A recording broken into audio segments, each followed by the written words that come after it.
Et Jean-Luc Lemoine, bonjour Jean-Luc. Bonjour. Tous les jours, Jean-Luc, vous intéressez à un programme pour nous, c'est votre session de rattrapage. Qu'est-ce qui nous a encore préparé celui-là aujourd'hui? Il a un petit sourire en coin. Ouais. Allez, go le rigolo. On va se dire la vérité, Philippe, vos lancements, ça a beaucoup baissé depuis le début de l'année.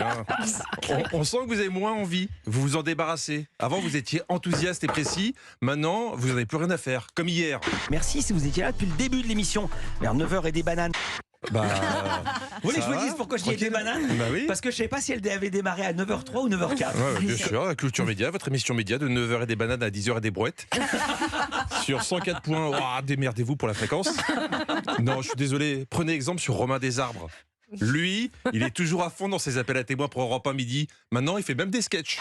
C'est-à-dire que le patient prend rendez-vous et ne va pas voir son médecin. Tiens, est-ce qu'il faut faire payer d'avance la consultation chez le médecin? Oui, bonjour docteur, je voudrais prendre rendez-vous. Oui, donnez votre numéro de carte de crédit. C'est de la concurrence déloyale. Bien joué, hein? Oui. Ah bah oui. On s'y croirait. Le mec fait des vannes. Ouais. Je te vois, Romain. Est-ce que vous payez des impôts? Est-ce que vous en payez trop? Est-ce que vous en payez pas assez? Certains trouvent qu'ils payent pas assez d'impôts. Bon. Bon, bah écoutez, comme Romain Desarbres fait de l'humour, moi je vais faire de l'actu.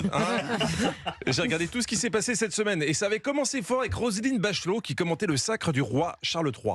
Alors pour l'ensemble de son œuvre, un Windsor d'honneur au roi Charles III, parce que franchement, son air consterné, ses vêtements de carnaval, et heureusement ses oreilles qui permettaient à la couronne de tenir à peu près. Oh là là. Ah oui. Roselyne Bachelot qui fait des vannes sur les fringues. C'est un peu comme si Michel Houellebecq vous reprochait d'avoir les cheveux gras. Mais bon, elle avait décidé de sortir la sulfateuse. Charles et Camilla pour l'inénarrable scène du balcon. Alors regardez, d'habitude ce sont les cocus qui sont au balcon, là on a deux glands, là c'est quand même... Rassurez-moi, on compte pas lui redonner le ministère de la Culture, parce que là, elle passera plus le contrôle technique. En parlant de contrôle, je suis tombé sur cette news très étonnante venant de la conférence des évêques de France. Dans l'actualité, un QR code pour les prêtres, pour les curés. Vous demandez aux prêtres une petite carte d'identité, vous avez votre QR code et vous voyez s'il a été condamné. Non, si, bah moi je trouve ça bien qu'on puisse scanner les prêtres. Comme au supermarché. Ah, bah lui il est pas frais. Je vais en essayer un autre. Ah, j'exagère à peine, hein. Car grâce à ce QR code, vous serez envoyé sur une page de contrôle. La couleur verte qui dit que effectivement je suis habilité à célébrer. Si la couleur est rouge, il n'a pas le droit d'exercer. S'il est orange, il y a des restrictions, comme par exemple ne pas être seul avec des mineurs. Cette carte, c'est un peu c'est le Nutri-Score des curés. Hein.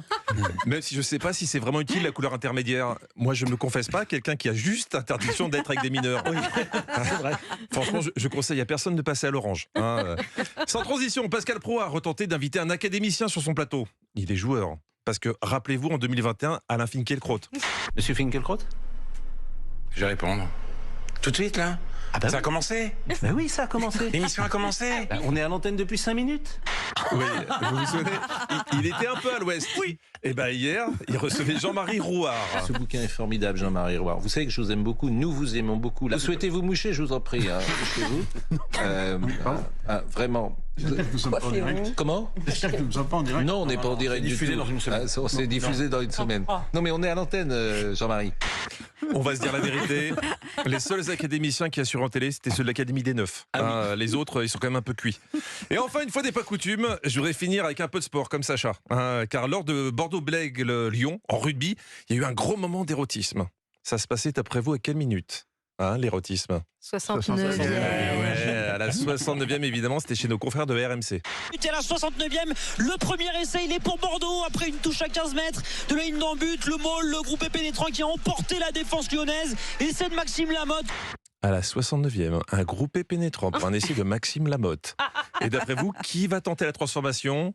Je vous laisse découvrir. Transformation en coin pour Maxime Lucu. Je vous rappelle les données de ce match, mais c'est un match. Oui, Maxime Lucu, le demi de mêlée de l'équipe de France. Le cul va transformer, va essayer de transformer l'essai de Lamotte.